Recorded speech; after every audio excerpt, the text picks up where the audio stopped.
Good Thursday morning. This is the Ides of August, August 15th. Uh,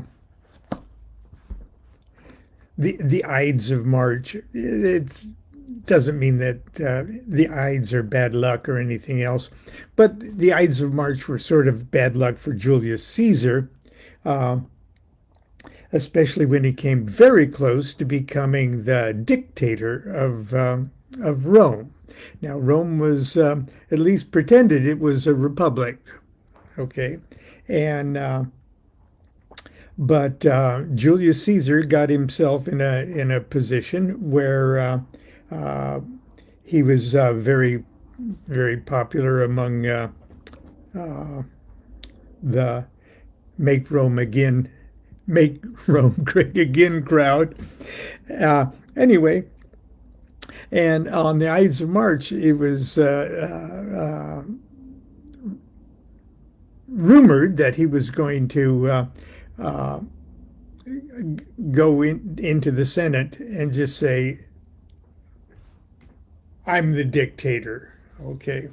The Senate tried to give it to him a couple times uh, before that, and he turned it down, sort of getting everybody whipped up to, "Oh, please be a dictator. You're so good. Your army was so cool." And but there were some senators, of course. We all know the story. There's some senators and influential politicians that really didn't want that to happen. Not that they were the greatest pillars of virtue themselves, but they didn't want Caesar being uh, a dictator, and so they assassinated him. Okay, and Shakespeare dramatized the thing that a soothsayer said prior to it. Beware the Ides of March. And Caesar shows up on the Ides of March at the Senate, and the soothsayer is in the crowd. And Caesar turns to him. He says, "Well, the Ides of March are here, or they've arrived." And the soothsayer said something like, "Yeah, but they're not. It's not. The day's not over yet." And just a few minutes later, uh, Caesar became a pincushion there. Anyway, why am I even saying that? That was a total digression that I didn't even intend to make. But this morning I put on my "Fear Nothing, Fear Nothing, Fear Nothing" T-shirt, and off to a late start.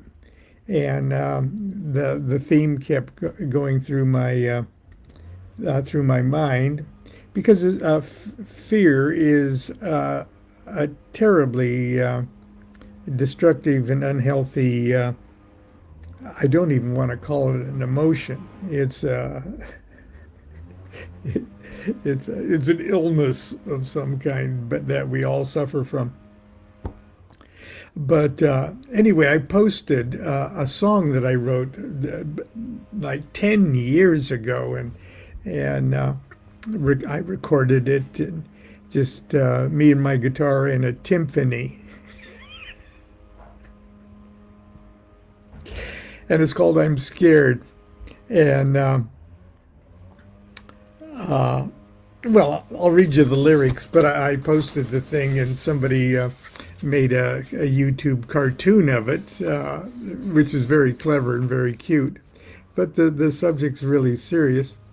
Uh, the poem is, "My life's in constant danger. I'm threatened by each stranger. I'm scared they'll club and stab me. Scared kidnappers will nab me. I'm scared of home intrusion and cultural infusion. I'm scared of immigrants and teens in drooping pants. I'm scared of sudden sounds. I'm scared of mimes and clowns. Well, there's nothing unusual about that. You don't have to be crazy to be scared of mimes and clowns. Okay. I'm scared of boys in hoodies.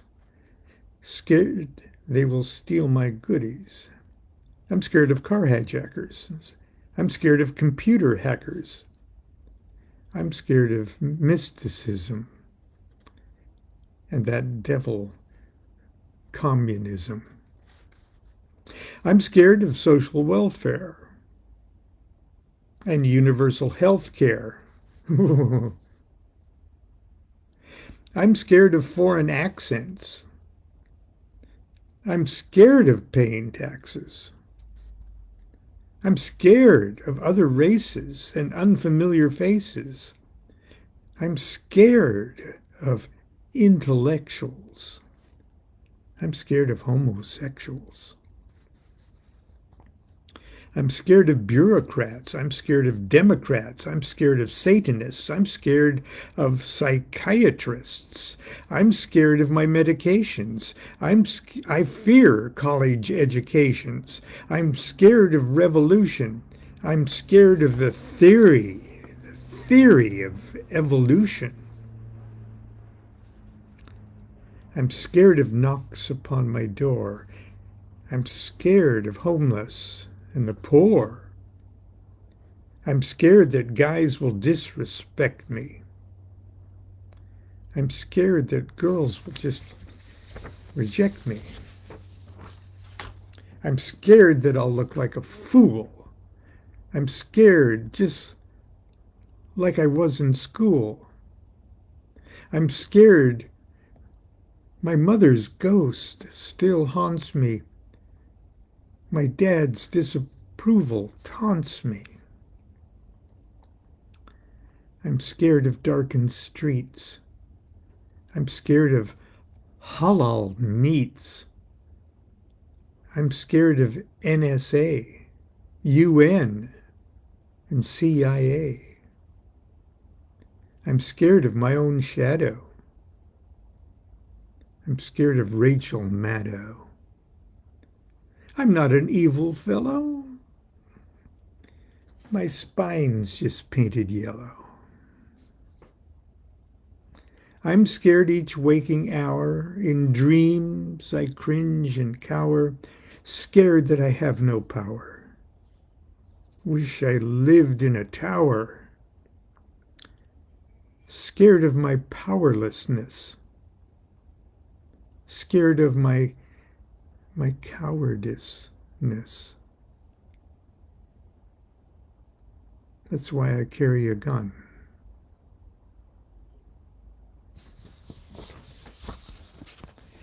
In the book of the law,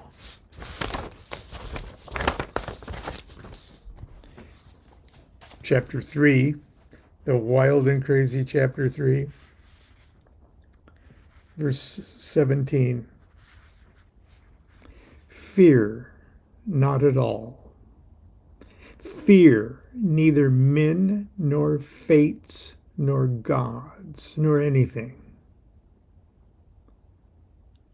Money fear not, nor laughter of the folk folly, nor any other power in heaven or upon the earth or under the earth. Nu is your refuge, and Hadit your light. And I am the strength, force, vigor of your arms. Now, one of my favorite books, I don't know about you, but one of my favorite books is Low Magic. Okay. I don't know how many years ago now. It's sort of like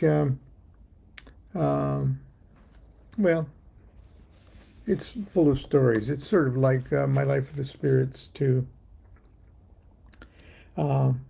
because talk about actual magical ceremonies that I've done. I tell them it's an anecdotal uh, book, and well, I explain why. Uh, Next to silence, stories are the most divine form of communications. Stories are alive. Stories are holy. Stories are gods that create universes and creatures and characters that populate them. Stories bring to life all triumph and tragedies imagination and experience can summon to the mind. Stories speak directly to our souls. Stories are magic. As I begin the 7th decade of my life, I find myself more inclined to listen to a story than to study a text or reflect on an argument. More inclined to tell a story than to presume to teach a lesson or offer advice. Perhaps it's because as we grow older, we have more stories to tell. And experience and wisdom conspire to add dimension, texture, and perspective to the lengthening register of our memories. So, yeah, well, I'll go on and tell about that. But what I really wanted to read is truly the opening, chapter 0, because it's called Let's Talk About Fear.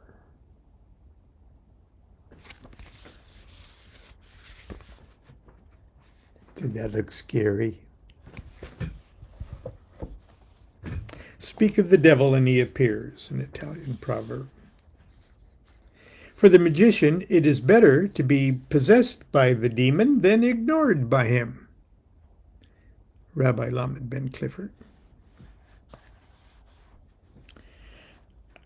I love writing pseudepigraphically.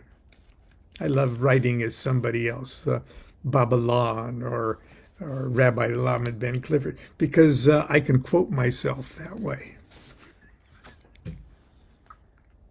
It's a sad fact, at least from my perspective, that not everyone who picks up this book and thumbs through it will end up buying it. It's also true that not everyone who buys it and takes it home will read from it cover to cover. So just in case these opening remarks are the only words that you will ever read from this book, I'm going to immediately exploit this fleeting moment we have together and impart to you in large uppercase letters the most important secret of magic and of life. Do not be afraid.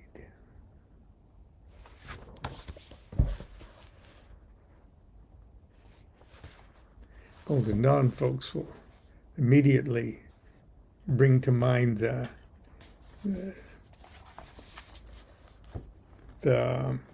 statement in the neophyte ritual that fear is failure and the forerunner of failure. But I digress. Now, if you're short on time, please feel free to close the book and fearlessly get on with your life. Don't get me wrong. It's good to be cautious. It's good to be wise. It's good to be measured and thoughtful in all your actions and behavior. But fear is poison to your magical practice and poison to your life. Please know that I'm not preaching this gospel of fearlessness from the marble pulpit of righteousness and courage. On the contrary, I'm shouting it from the pasteboard megaphone of my own ignoble and cowardly character.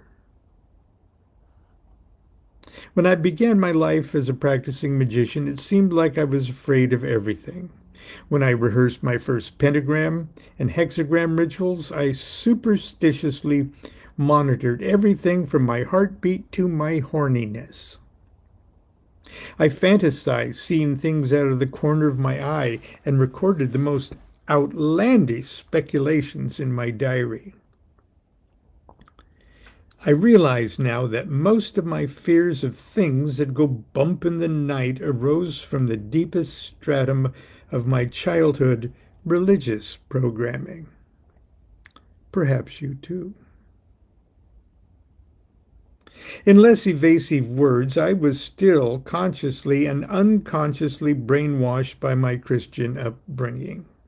Still trapped in a hostile universe that reverberated with the thundering curses of a wrathful God who frightens little children into acceptable behavior so that they grow into obedient, God-fearing adult little children. I was programmed by films and literature based on the unwholesome doctrine of fear and self-loathing. Today, as I review my old diaries, it all seems pretty silly and melodramatic. Performed the greater invoking ritual of fire for the first time.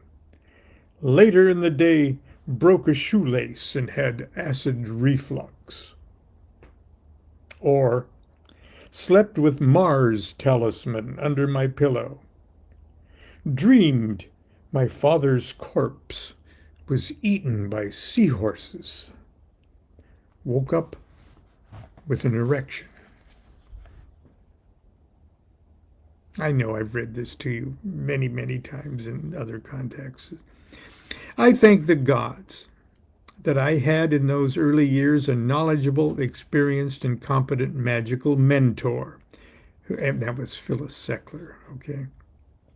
Who, when not projecting her own fears of low magic upon me, people are human, mercilessly ridiculed my childish fears and helped me develop an attitude akin to that of a motivated research scientist who, driven by intense curiosity and a sense of scientific wonder. Now, remember Laura Dern's character in the film Jurassic Park? Rolling up her sleeves and plunging her arm into a huge pile of dinosaur poop for a clue to the poor animal's tummy ache.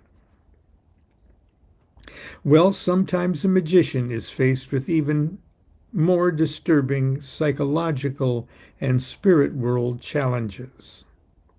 And the key to meeting those challenges is that same detached attitude of fearlessness, determination, and an unshakable passion for enlightenment. Recently, I received a letter from a magician who believed that her mood swings and other health issues were the result of her magical workings. Here's a portion of my letter back to her. I hope you find it encouraging. Let's see here. It'll only take a second. Concerning mood swings and health issues vis-a-vis your magical practices, it's usually best to ascribe them to normal demons of body chemistry and the stress of 21st century urban life. More often than not, a head cold or the flu isn't caused by a backlash from a magical operation. Even if it were a negative reaction to your magical workings, your doubts and fears over the matter only serve to give the entities you fear permission and encouragement to keep feeding your insecurities, and perhaps much more. By becoming preoccupied as to whether this pain or that fever might be a demon messing with you, you voluntarily give the demon power to give you this pain or that fever.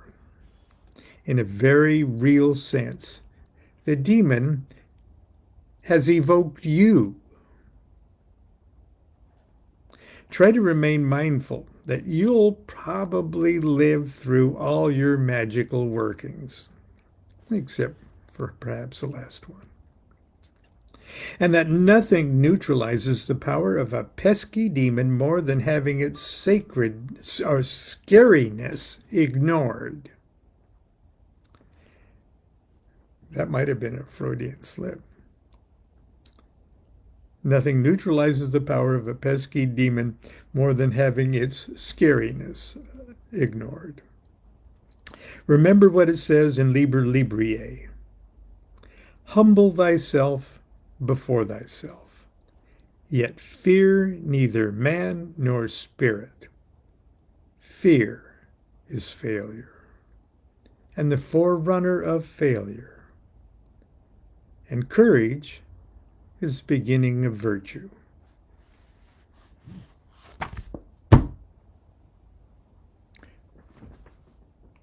That's the message of the oracle of my t-shirt this morning.